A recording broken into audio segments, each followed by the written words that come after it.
An icon reloaded. That's the slogan VW has for its all-new ID Buzz. The fully electric van is an homage to the old T1 Transporter or Microbus from back in the day. And ever since the prototype was first displayed back in 2017, there's been plenty of buzz surrounding it. Rev's Emmanuel Schäfer put it to the test. The general driving impression in the ID Buzz is absolutely neat. The car is very silent. It is very comfortable in here. You sit rather high, just like you did in the old T1. Of course, you sit higher than in the T1 because cars simply have gotten bigger during the years, so that's no wonder. The modern twist on the old Microbus comes with a 77 kilowatt-hour battery, which gives it a range of up to 423 kilometers. How much of the swinging 60s and the original T1 feeling is there in this new car? Driving the old T1 was an adventure. It was loud, the engine was way too small, it was under-motorized. You would have a hard time accelerating, you need to shift, it was clunky, it was hopping around. Let's just say it had plenty of character.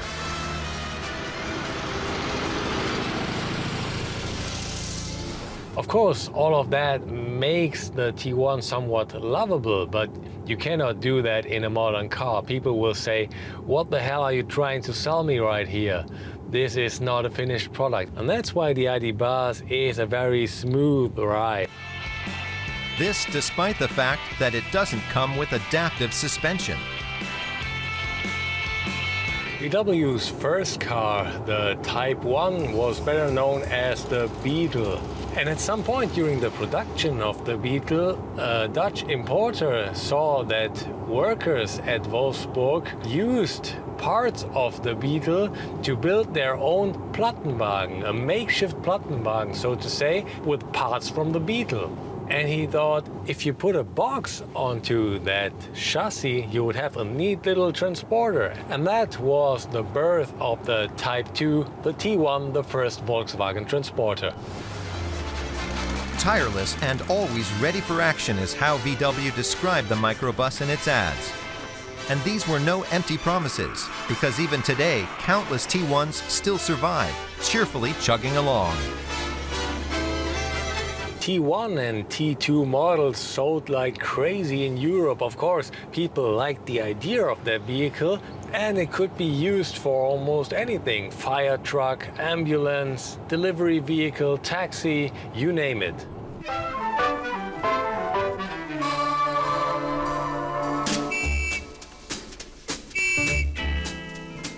Die zweiflügelige Seitentür und die rückwärtige Klappe ermöglichen rasches und müheloses Ein- und Ausladen. Dem VW ist es gleich, was er befördert, junge Menschen oder kleine Ferkel.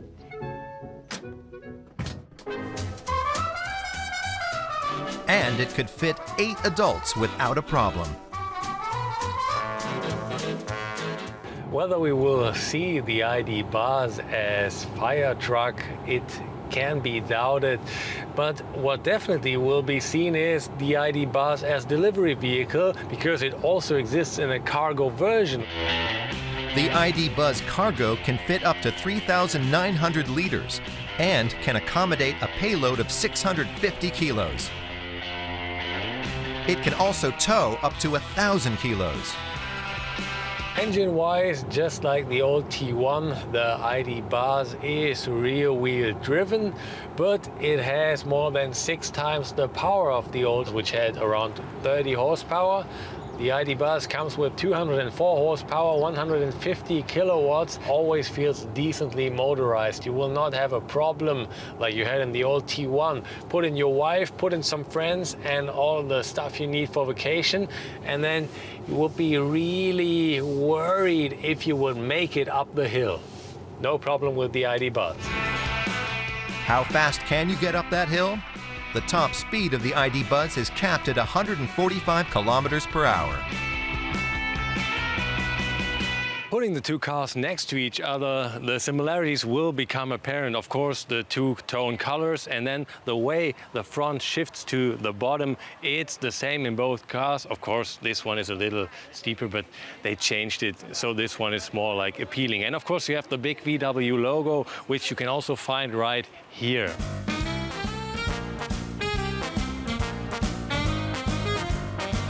On the side, you have these small windows between the window at the side and the window and the windscreen. And you have the same thing with this car right here. And those are only some of the things that those two cars have in common. And just like its predecessor, the ID Buzz has short overhangs, which make it easily maneuverable.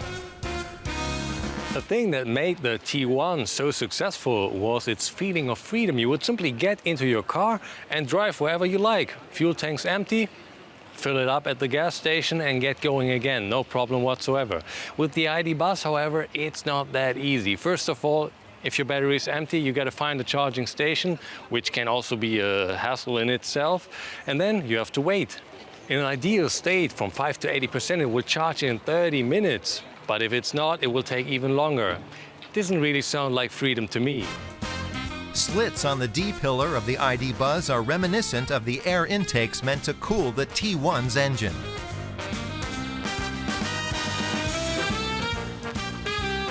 Another thing that made the T1 successful was its price, 5,850 Deutsche marks. That was affordable at the time. If you put that into nowadays prices, that would be around 17,000, 18,000 euros. And now we talk about the price of the ID Buzz, more than 64,000 euros, so that's 3 to 4 times the price, and that is not exactly affordable for everyone.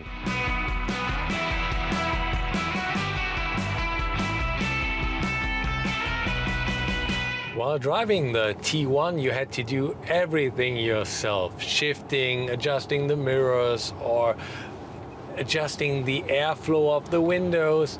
All of this can be done by the car nowadays itself. You can adjust the mirrors electrically. The car doesn't need any shifting since it's an electric car. The climate control, you can set it to auto and then it will do it for you. And it also has a bunch of assistance systems that will keep you in lane, keep the distance to the car in front of you, will also help you overtaking on the Autobahn, and it can even park the car itself. So you do it one time and then via the press of the button, the car can repeat that parking maneuver all on its own. No matter how narrow your driveway is, if you can do it, the car can do it as well.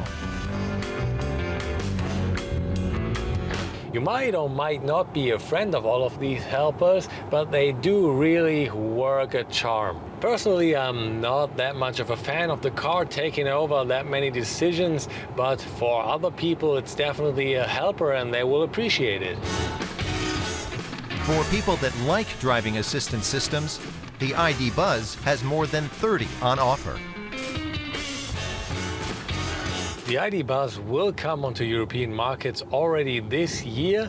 US customers will have to wait until 2024 because VW is currently working on a bigger, longer version of the ID Buzz that will then have 3 rows of seats, unlike the 2 rows this car has right now. Of course, the bigger version will also come to European markets, but the small version we have right here will not come onto US markets as it's simply not made for there. It's too small.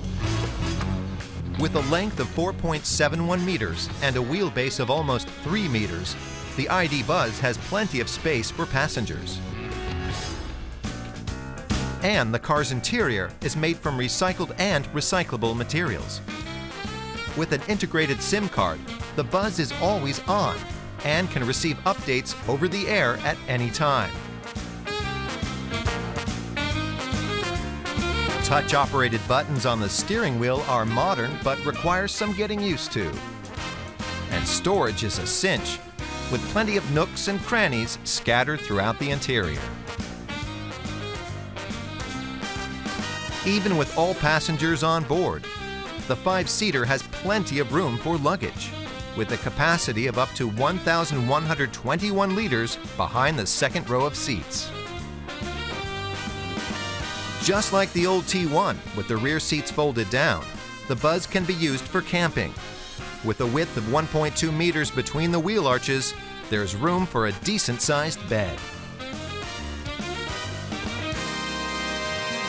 So how much T1 does the ID bus finally have? There are quite a few things that remind you of the T1, but there are also things that the ID bus does completely different. So all in all, a very neat car that will definitely find its friends, and I'm excited to see how many of these VW will actually sell. The ID Buzz is definitely an eye-catcher, and its purely electric drivetrain makes it quite sustainable. On the downside, it doesn't transport as many people as the T1 did, and it's definitely way more expensive than its forerunner back in the day, which in some ways makes it as much of a lifestyle choice as the Microbus once was.